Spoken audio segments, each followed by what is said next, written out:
السلام علیکم ورحمۃ اللہ وبرکاتہ۔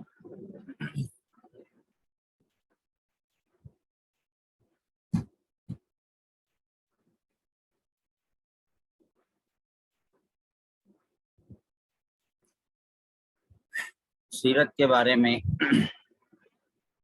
ہم پڑھ رہے تھے۔ اللہ کے نبی صلی اللہ علیہ وسلم سے معاہدہ یہ ہوا تھا قریش مکہ کا کہ 1 سال کے بعد آپ آئیں گے اور عمرہ کریں گے۔ تو اب یہ بھی معاہدہ ہوا تھا کہ 10 سال تک جنگ بند ہو جائے گی اور جنگ بند رکھیں گے۔ تو اس معاہدے کی وجہ سے حضور صلی اللہ علیہ وسلم نے اپنی دعوت کے کام کو اور بھی عام کر دیا، اور آپ صلی اللہ علیہ وسلم نے اس موقع سے فائدہ اٹھا کر اپنے دعوت کی ترتیب کو تھوڑا سا اور تبدیل کرتے ہوئے حضور صلی اللہ علیہ وسلم نے خطوط کے ذریعے سے اور اس دعوت کے کام میں وسعت پیدا کرتے ہوئے خطوط کے ذریعے سے، خط بھیجنے کے ذریعے سے، میسج کے ذریعے سے جو بادشاہان اسلام تھے ان بادشاہوں کو، جو بہت سارے ملکوں کے بادشاہ تھے، ان بادشاہوں کو خط لکھ لکھ کر صحابہ اکرام کے ذریعے سے روانہ فرماتے۔ روم، ایران، مصر، بحرین، حبشہ، دمشق، یمامہ، ان ملکوں کے نام پر جو ہے آپ صلی اللہ علیہ وسلم نے خطوط بھیجے۔ اب بعض بادشاہوں نے اسلام کی دعوت کو ایکسیپٹ کیا اور بعض نے جو ہے غصے کا اظہار کیا، اور بعض نے جو ہے پیغام لانے والوں کی بے عزتی کی اور غرور اور تکبر کا انہوں نے معاملہ کیا۔ روم کا بادشاہ تھا قیصر، اس کو کہا جاتا تھا۔ جب آپ صلی اللہ علیہ وسلم کا خط ملا تو اس نے پہلے آپ صلی اللہ علیہ وسلم کے بارے میں خوب تحقیقات کی، پھر آپ صلی اللہ علیہ وسلم کا خط پڑھا اور اپنے اس یقین کا اظہار کیا کہ ان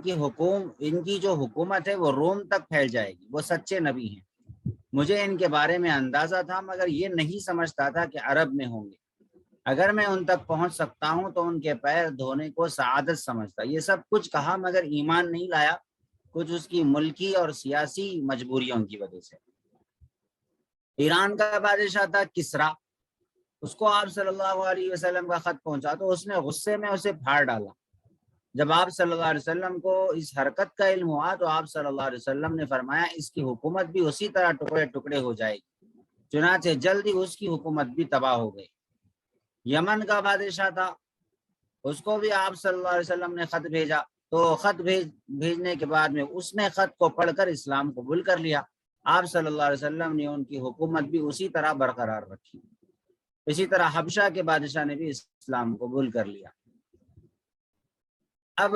1 سال ہو گیا اسی طریقے سے، تو حضور صلی اللہ علیہ وسلم اب 1 سال کے بعد، چونکہ معاہدہ تھا کہ 1 سال کے بعد عمرے پر آئیں گے، اور اس وقت مکہ والے مکہ خالی کر دیں گے 3 دن کے لیے، اور آ کر 3 دن میں عمرہ کر کے چلے جائیں گے۔ چنانچہ مکہ والوں نے حسب وعدہ 3 دن انہوں نے جو ہے مکہ خالی کر دیا، اور کیونکہ حضور صلی اللہ علیہ وسلم تشریف لا لیے تھے اور صحابہ اکرام کے ساتھ میں آئے تھے۔ مکہ والوں نے یہ مشہور کر رکھا تھا کہ مدینہ میں رہ کے صحابہ کمزور ہو گئے، تو حضور صلی اللہ علیہ وسلم نے سارے صحابہ کو یہ حکم دیا کہ اپنے احرام کو تھوڑا سا اپنے شانے سے نیچے سے لے لو، اس کو استباع کہتے ہیں شریعت میں،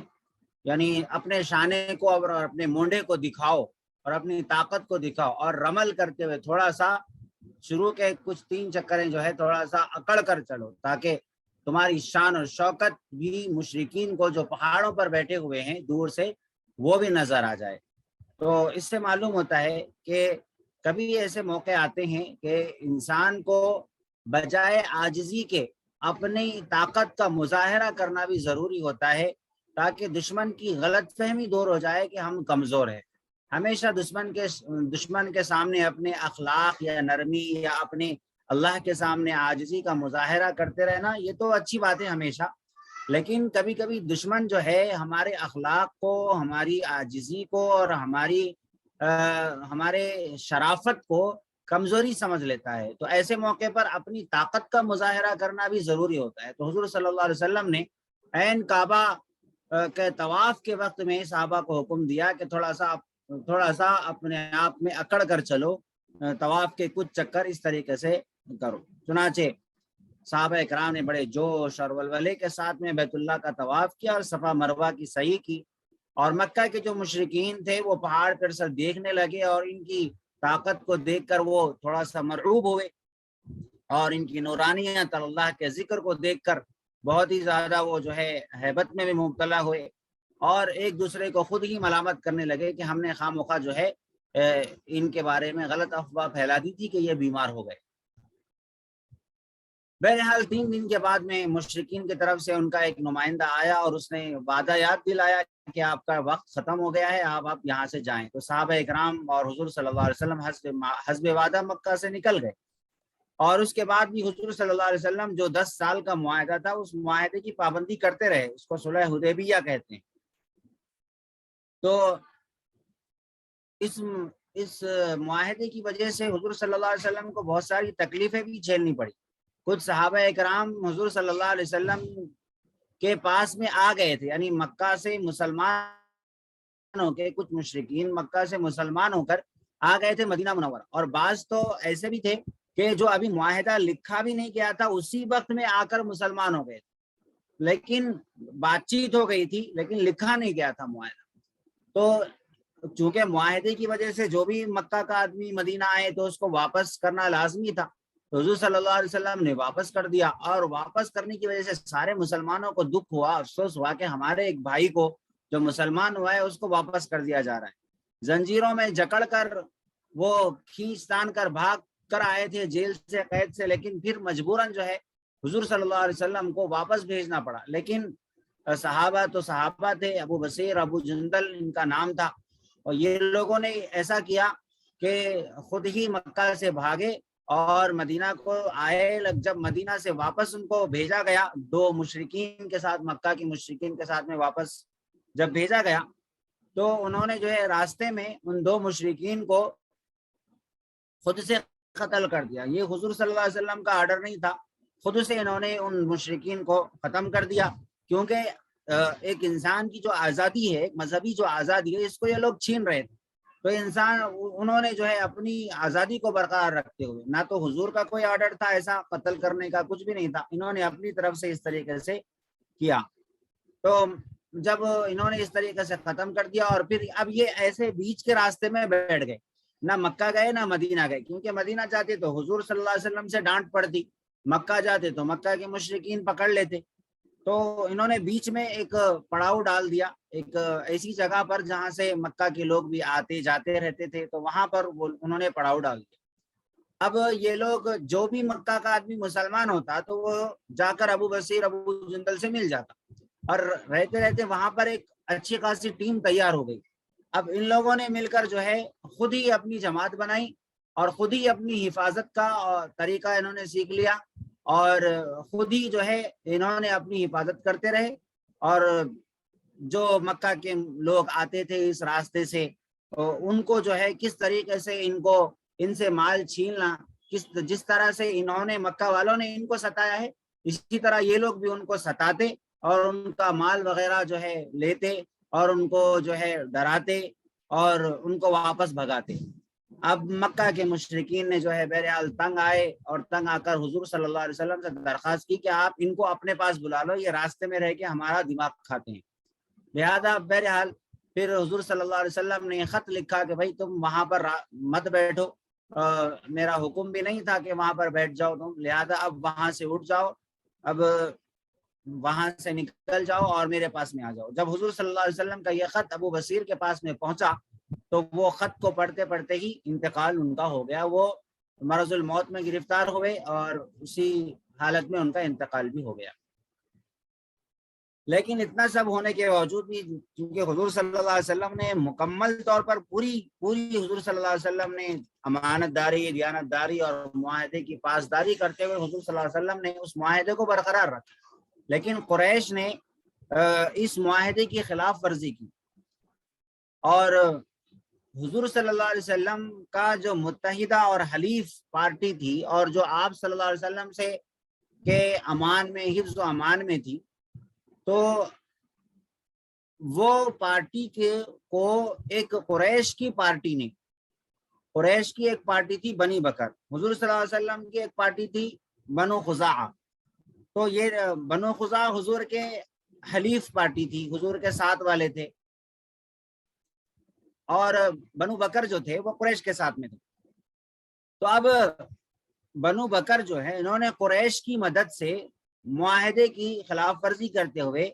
کسی پرانے جھگڑے کا بدلہ لینے کے لیے بنو خزاعہ پر حملہ کر دیا، جو حضور صلی اللہ علیہ وسلم کی حفظ و امان میں تھی اور ان کی متحدہ پارٹی تھی. اب وہ لوگ بنو خزاعہ جو تھے انہوں نے اپنا بچاؤ کرنے کے لیے حرم میں داخل ہوئے، کیونکہ حرم میں داخل ہونے والے کو امان دی جاتی تھی اور حرم میں داخل ہونے والوں سے کوئی لڑائی جھگڑا نہیں کیا جاتا تھا. تو قریش نے وہاں بھی انہیں نہیں چھوڑا. تو بنو خزاعہ کا چونکہ آپ صلی اللہ علیہ وسلم کے ساتھ معاہدہ تھا، اس لیے ان لوگوں نے آپ کی خدمت میں حاضر ہو کر اس ظلم کی شکایت کی. تو آپ صلی اللہ علیہ وسلم نے وعدہ فرمایا کہ بالکل ہم تمہاری مدد کریں گے، کہ تمہاری جان اور مال کی حفاظت کی ذمہ داری ہم نے لی ہے. لہذا آپ صلی اللہ علیہ وسلم نے ایک آدمی کو قریش کے پاس بھیجا کہ تم لوگوں نے معاہدے کی خلاف ورزی کی اور ہمارے لوگوں پر تم نے جو ہے، ہمارے حلیف پارٹی جو ہے اس پر تم نے جو ہے ظلم کیا ہے. لہذا اب یا تو جن کو تم نے قتل کیا ہے ان کی دیت ادا کرو، خون بہا ادا کرو، ان کی جو جرمانہ ہوتا ہے وہ جرمانہ ادا کرو، جان کا فدیہ ادا کرو، یا پھر ہمارے ساتھ لڑائی کے لیے تیار ہو جاؤ. تو اب قریش نے جو ہے دیت دینے سے، فدیہ دینے سے انکار کر دیا اور وہ جنگ کے لیے آمادہ ہو گیا. اب اس عہد کو جو کہ قریش نے توڑا تھا اور اس کی وجہ سے جنگ بندی کا جو معاہدہ تھا وہ خود بخود ختم ہو گیا. تو آپ صلی اللہ علیہ وسلم نے اپنی حلیف پارٹی پر جو ظلم ہوا تھا اس کا انتقام لینے کے لیے، ان کی جائز مدد کرنے کے لیے قریش پر فوج کشی کی اور صحابہ اکرام کو حکم دے دیا. اب ادھر ابو سفیان نے دیکھا کہ معاملہ بہت زیادہ پیچیدہ ہو گیا اور غلطی بھی ہمارے لوگوں کی ہے. ایک تو انہوں نے وعدہ توڑا ہے، عہد توڑا ہے، دوسرے اپنی غلطی کو ماننے کی بجائے الٹا جو ہے انہی سے لڑائی کرنے کے لیے آمادہ ہو گئے ہیں. تو آپ صلی اللہ علیہ وسلم کی خدمت میں ابو سفیان جو سردار تھے قریش کے، ان کے پاس پہنچ کر اپنے معاہدے کو پھر سے جو ہے یعنی تجدید معاہدہ کرنے کے لیے اور اپنے معاہدے کو پھر سے نئے سرے سے کرنے کے لیے انہوں نے درخواست دی کہ بھئی پھر سے معاہدہ کر لیں گے اور اپنے معاہدے کو تازہ کر لیں گے. تو حضور صلی اللہ علیہ وسلم نے اب مناسب نہیں سمجھا کہ پھر سے ان سے کوئی معاہدہ کیا جائے، اور آپ نے اپنے حکم کو برقرار رکھا اور صحابہ اکرام کو سفر کی تیاری جاری رکھنے کی ہدایت دی، اور آپ صلی اللہ علیہ وسلم خود بھی تیار ہو گئے. اور 10 رمضان سن 8 ہجری 10 رمضان کو مسلمانوں کے ایک عظیم الشان لشکر کے ساتھ مکہ مکرمہ کے لیے آپ روانہ ہوئے، اور یہ 10,000 اسلام کے مجاہدین کا لشکر تھا. قریش مسلمانوں کے لشکر کی شان و شوکت کی تاب نہیں لا سکے، مقابلے کی جرات نہیں ہوئی ان کو، اور وہ ہارتے چلے گئے. لیکن حضور صلی اللہ علیہ وسلم 20 رمضان کو مکہ مکرمہ میں فاتحانہ مگر بہت ہی عاجزی اور رحمت کے جذبات کے ساتھ میں جان کے دشمنوں کو، جس نے حضور صلی اللہ علیہ وسلم کی بیٹی کو تک مارا تھا، اس تک کو حضور صلی اللہ علیہ وسلم نے معاف کیا. نہ صرف معاف کیا بلکہ احسان کا معاملہ کیا، اور جو لوگ اسلام قبول کر لیے ان کو امن و امان دی، اور جو اسلام قبول نہیں کرے تو ان کو بھی جو ہے آپ صلی اللہ علیہ وسلم نے ان کے جان مال کی حفاظت کی. اور کچھ صحابہ نے جوش میں یہ نعرہ لگایا تھا کہ آج کا دن تو جنگ کا دن ہے، بدلے کا دن ہے، آج تو ہم ایک ایک کو چن چن کر بدلا لیں گے. اس طریقے سے کچھ صحابہ نے جوش میں نعرہ لگایا. تو حضور صلی اللہ علیہ وسلم نے کہا کہ بھئی آج کا دن تو رحم کا دن ہے، آج کا دن بدلے کا دن نہیں. اور پھر حضور صلی اللہ علیہ وسلم نے سب کو ایک جگہ جمع کر کے کہا کہ دیکھو میں تم سب کو ایسے ہی معاف کرتا ہوں جیسے کہ یوسف نے اپنے بھائیوں کو معاف کیا تھا. بہرحال آپ صلی اللہ علیہ وسلم نے چند افراد کے علاوہ باقی اکثریت کو آپ صلی اللہ علیہ وسلم نے معاف کر دیا. صرف چند افراد ان کو جو ہے حضور صلی اللہ علیہ وسلم، تقریباً 15 آدمی تھے جن کو حضور صلی اللہ علیہ وسلم نے قتل کرنے کا حکم دے دیا تھا، کیونکہ ان بعض ایسے شرپسند اور بڑے بڑے شیطان قسم کے ہوتے ہیں، ان کو معاف کرنا گویا کہ مزید برائی کو اور وائرس کو پھیلانے کے برابر ہوتا ہے. تو اسی وجہ سے حضور صلی اللہ علیہ وسلم نے ان کا قتل کر دیا جانا کفر کی طاقت اور ظلم کی طاقت کو توڑنے کا ایک ذریعہ سمجھا، اور غرور اور تکبر میں مبتلا لوگوں کے دماغ ٹھکانے لگانے کے لیے ضروری تھا۔ آپ صلی اللہ علیہ وسلم نے ایسے لوگوں کو قتل کرنے کا حکم فرمایا، اور ان میں سے 6 قتل کیے گئے، ایک اپنی موت آپ مر گیا، اور بقیہ 8 لوگ جو تھے وہ کسی طرح آپ صلی اللہ علیہ وسلم سے امان حاصل کرے، اور انہوں نے پھر اسلام بھی قبول کیا۔ اور مگر حضور صلی اللہ علیہ وسلم نے باوجود ہے کہ ان کے جرم ناقابل معافی تھے، لیکن آپ صلی اللہ علیہ وسلم نے اسلام لانے کی وجہ سے، امان حاصل کرنے کی وجہ سے آپ صلی اللہ علیہ وسلم نے رحمت للعالمین کا ثبوت دیا، اور آپ صلی اللہ علیہ وسلم نے اپنے ظرف کو وسیع کرتے ہوئے ان کو معاف کر دیا۔ آپ صلی اللہ علیہ وسلم نے پھر کعبہ شریف میں داخل ہوئے، اور وہاں پر جو مورتیاں رکھ دی گئی تھی، حضرت ابراہیم علیہ السلام کا جو مرکز تھا، توحید کا مرکز تھا، اس کے اندر انہوں نے شرک کی چیزیں رکھ دی تھی، بت رکھ دیے تھے، کبوتر رکھ دیے تھے، تصویریں رکھ دی تھی۔ تو آپ صلی اللہ علیہ وسلم نے ان سب کو نکالا اور کعبے کو پاک کیا۔ ٹھیک ہے، آپ صلی اللہ علیہ وسلم نے ان سب کو نکالا۔ جو حضرت ابراہیم علیہ السلام کے دور میں جیسا کعبہ بالکل اللہ کا گھر تھا، سیدھا سادہ، اس کے اندر کوئی مورتی وغیرہ نہیں تھی، ویسا آپ صلی اللہ علیہ وسلم نے کر دیا۔ اب جب مکہ مکرمہ فتح ہو گیا اور عرب کے سب سے با اثر خاندان یعنی قریش جو ہے وہی دشمنی سے باز آ گیا اور وہی ہتھیار ڈال دیا، تو اور بہت سارے اس میں سے اسلام قبول کر لیے، تو دیگر جو عرب کے قبیلے تھے انہوں نے بھی یہی عافیت سمجھی کہ اب مسلمان ہونے کے علاوہ کوئی راستہ نہیں۔ چنانچہ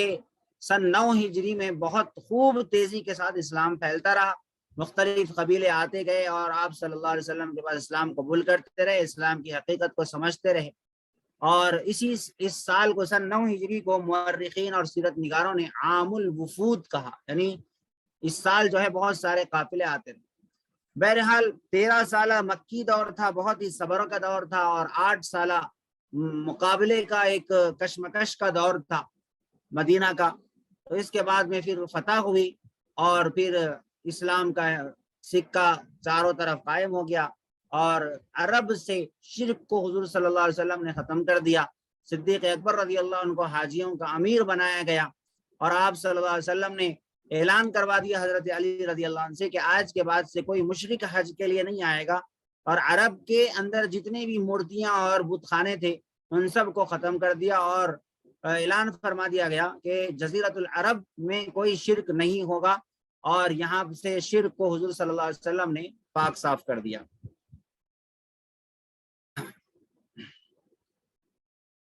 بہرحال سن 10 ہجری میں آپ صلی اللہ علیہ وسلم نے بھی خود سفر حج کا ارادہ ظاہر فرمایا، اور اس خوشخبری کو سن کر آپ سارے صحابہ اکرام آپ کے ساتھ حج کی سعادت حاصل کرنے کے لیے مچلتے رہے، اور آپ صلی اللہ علیہ وسلم کے ساتھ میں ہزاروں مرد و خواتین، اور آپ صلی اللہ علیہ وسلم کی ازواج مطہرات سیدہ فاطمہ بیٹی اور حضرت علی رضی اللہ عنہ جو حضرت حضور صلی اللہ علیہ وسلم کے داماد ہے، اور سارے صحابہ حضور کے ساتھ میں نکلے، اور حضور صلی اللہ علیہ وسلم سب کو حج کا طریقہ بھی سکھاتے رہے اور طریقہ حج بھی سکھاتے رہے، اسلام کی بنیادی تعلیمات پر چھوٹے چھوٹے خطبے بھی دیتے رہے۔ عرفات پہنچے تو وہاں آپ صلی اللہ علیہ وسلم نے جبل رحمت کے اوپر چڑھ کر تقریباً 1 لاکھ یا اس سے زائد مسلمانوں کے مجمع سے خطاب فرمایا۔ تو اس میں آپ صلی اللہ علیہ وسلم نے اسلام کی بنیادی اور اہم باتوں کی طرف توجہ دہانی فرمائی، اور اس حج کو حیات طیبہ کا آخری سال واقع ہونے کی وجہ سے آئندہ سال ملاقات نہ ہو سکنے کی اعلان بھی کیا، اور اسی کو حجۃ الوداع بھی کہا گیا۔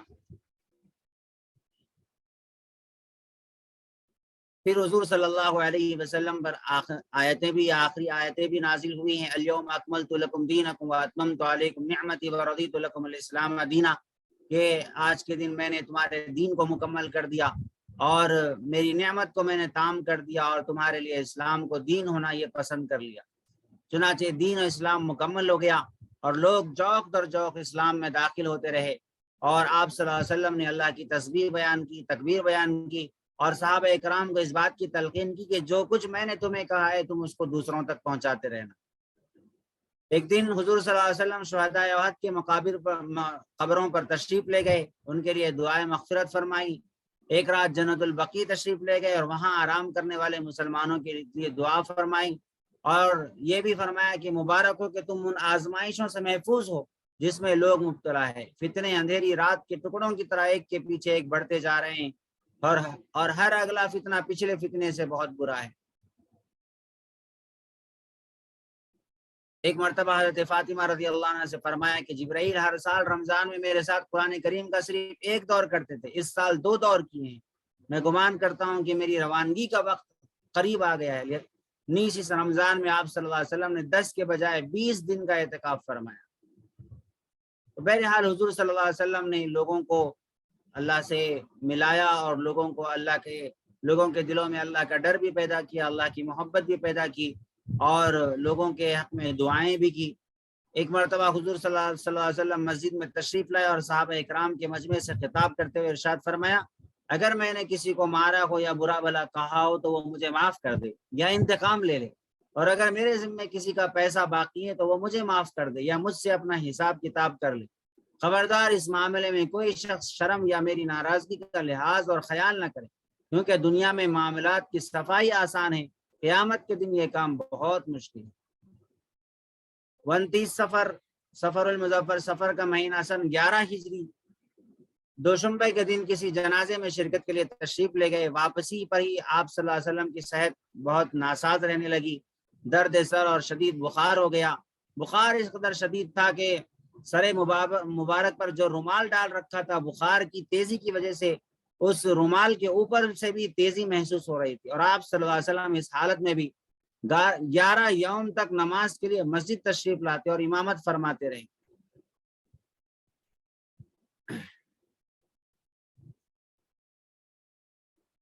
تمام ازواج مطہرات کو جمع فرمایا اور ان سے حضرت عائشہ رضی اللہ عنہ کے گھر میں مستقل قیام کرنے کی اجازت لی، کیونکہ سب کی باری مقرر ہوتی تھی کہ آج یہاں رہنا ہے، آج یہاں رہنا ہے۔ سب سے اجازت لی کہ دیکھو میں عائشہ کے گھر میں رہنا چاہتا ہوں، کیونکہ حضرت عائشہ مزاج کو بہت زیادہ سمجھنے والی تھی، بہت لاڈلی بھی تھی۔ تو سب بیویوں نے حضور صلی اللہ علیہ وسلم کو خوشی خوشی رضامندی کے ساتھ اجازت دے دی۔ ان دنوں آپ صلی اللہ علیہ وسلم کی زبان مبارک پر اکثر یہ کلمات رہتے، اللہم اغفر لی والحقنی بالرفیق الاعلی، اے اللہ مجھے معاف فرمائیے اور مجھے رفیق اعلیٰ سے ملائیے، یعنی اللہ کی رفاقت اور اللہ کے پاس جانے کی ایک گویا کہ تمنا۔ آخری وقت میں حضور صلی اللہ علیہ وسلم کی یہ محبت الہی اور بھی بڑھتی جاتی، اور آج ہمارا حال کیا ہے دیکھ لیجئے، جیسے جیسے بوڑھے ہو رہے ہیں ویسے ویسے مال کی ہرس بڑھتی چلی جا رہی ہے، بیٹوں کی شادی ہوگی تو پوتروں کی شادی اور نواسیوں کی شادیوں کی فکر لگتی چلی جا رہی ہے۔ ضرورت اس بات کی ہے کہ عمر جیسے جیسے بڑھتی جائے آخرت کی فکر بھی ویسے ویسے بڑھتی جانی چاہیے۔ بہرحال ایک مرتبہ بہت طویل بیمار رہے اور حضور صلی اللہ علیہ وسلم ایک مرتبہ وہ اپنے گھر سے باہر آئے اور صحابہ اکرام جو انتظار میں تھے ان سے خطاب کرتے فرمایا کہ ایک قوم نے تم سے پہلے اپنے نبی کی قبر کو سجدہ گاہ بنا لیا تھا، مگر تم لوگ ایسا ہرگز نہ کرنا، کیونکہ جو کوئی انبیاء کے قبر پر سجدہ کرتا ہے اس پر اللہ کا سخت غصہ ہوتا ہے۔ دیکھو میں تمہیں ایسی حرکت کر کے اللہ کے عذاب کے مستحق بننے سے منع کرتا ہوں، میں تبلیغ کر چکا، تم تک بات پہنچا چکا۔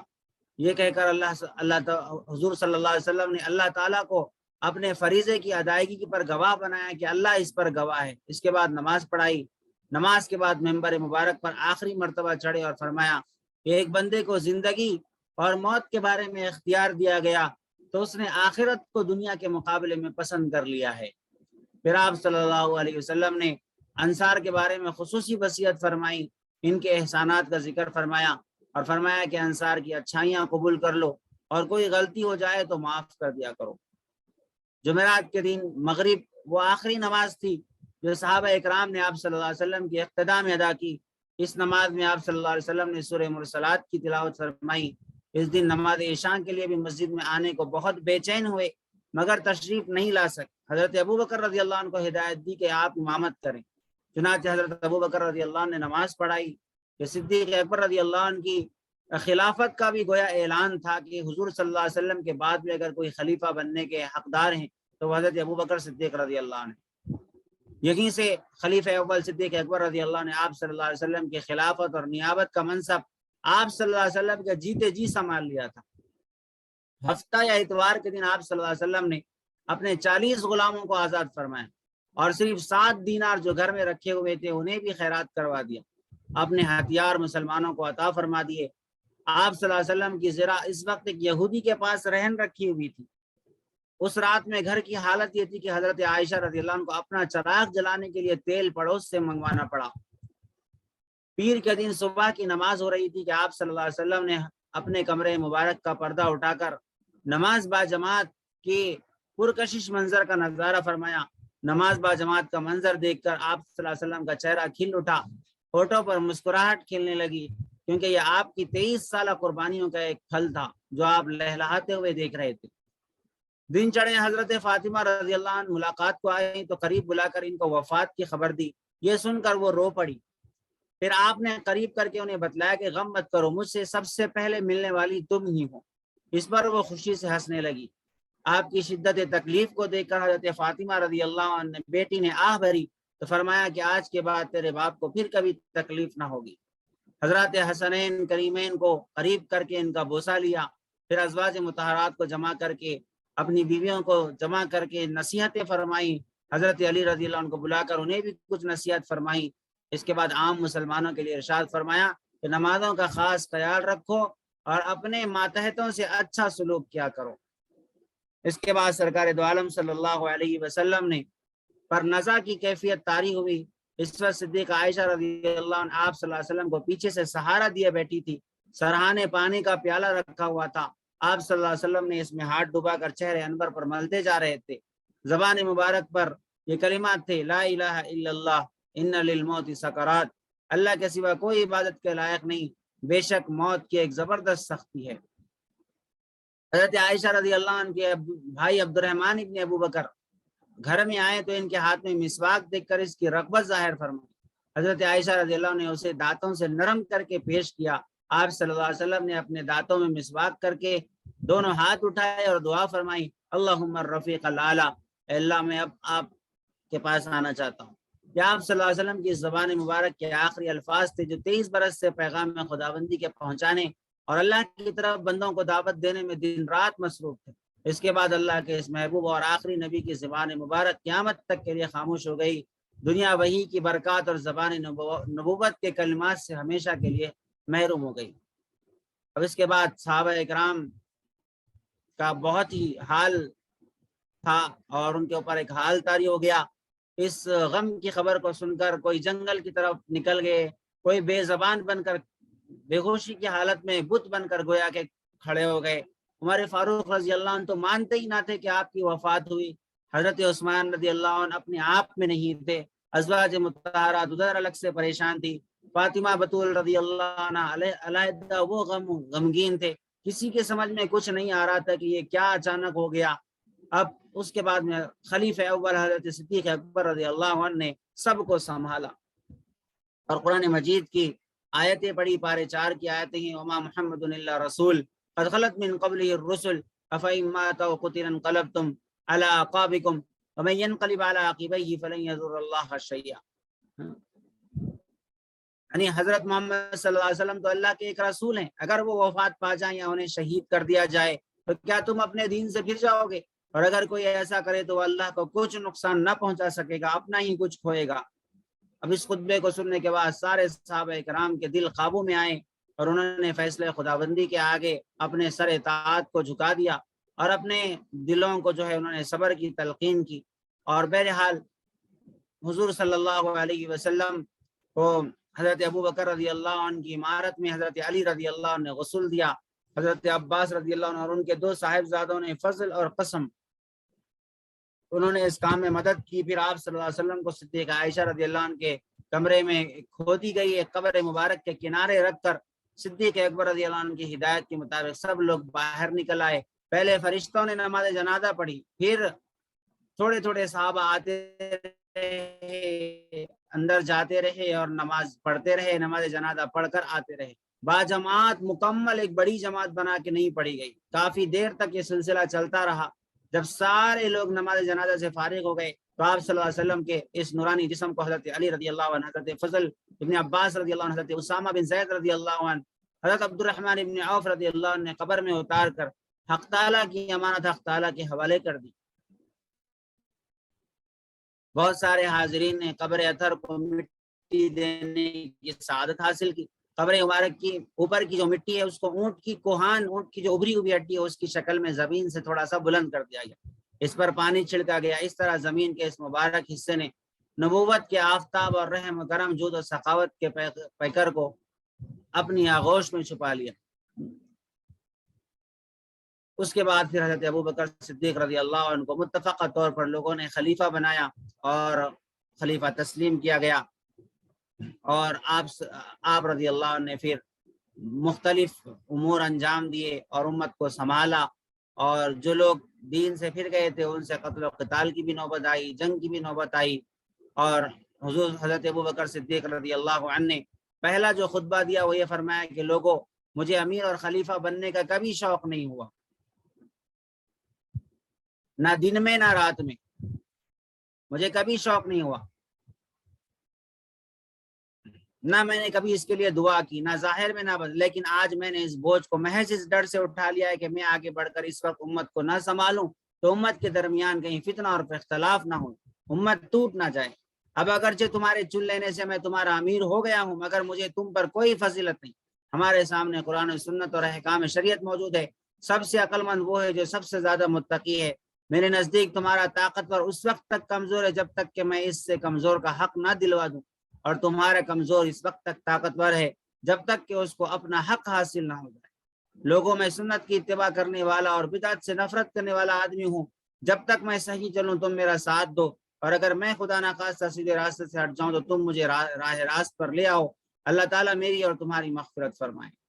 لوگوں سنو، جو قوم اللہ کے راستے میں جہاد کرنا چھوڑ دیتی ہے وہ ذلیل اور رسوا ہو جاتی ہے، اور جس قوم میں بدکاری پھیل جاتی ہے وہ بلاؤں میں مبتلا ہو جاتی ہے۔ ان باتوں کو یاد رکھو اور بس اب چلو نماز کی تیاری کرو۔ اللہ تعالیٰ تم پر رحم فرمائے۔